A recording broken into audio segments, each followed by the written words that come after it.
Investigators are searching 2 universities in the Turkish capital as authorities continue a crackdown on premises connected to Fethullah Gulen. The exiled cleric has been named by President Erdogan as the chief plotter in last week's failed military coup.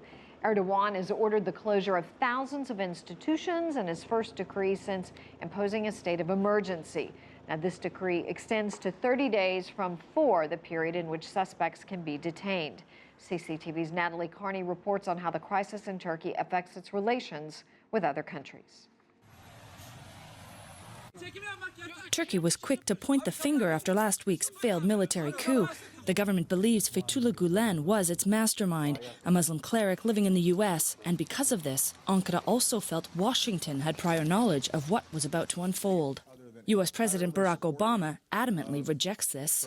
Any reports that we had any previous knowledge of a coup attempt, that there was any U.S. involvement in it, that we were anything other than entirely supportive of Turkish democracy are completely false, unequivocally false. Rumors like that start swirling around. That puts our people at risk on the ground in Turkey, and it threatens what is a critical alliance and partnership between the United States and Turkey. While Gulen denies any involvement, Turkey has formally asked the U.S. to extradite the Muslim cleric, but Washington wants clear evidence of his involvement in the attempted coup.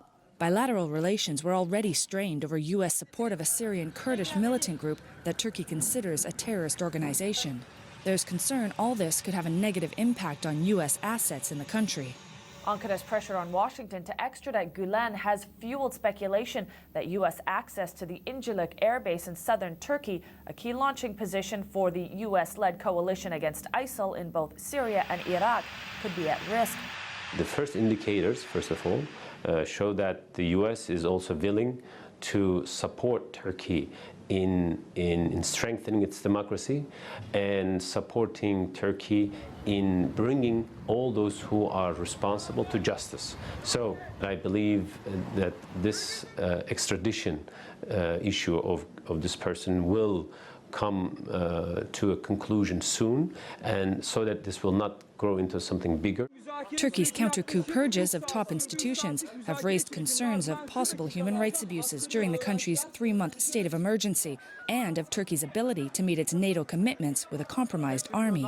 Yet Mr. Yuklian believes that the scale of the threat to Turkey's stability is misunderstood globally. It was not just a military coup, but it was a military coup that has been organized by a very clandestine organization that has infiltrated into the military ranks. This coup attempt has been not only against a government, but it has been against democracy in Turkey. For that reason, any international organization, any country who is friend or foe in some sense, let's say, to this country has been in support of Turkish democracy. Turkish officials have reiterated that any measures taken to eradicate these threats will not harm freedoms and individual rights. And Ankara knows that overstepping democratic principles during these exceptional times could pose yet another threat, this time to Turkey's foreign relations. Natalie Carney for CCTV in Istanbul, Turkey.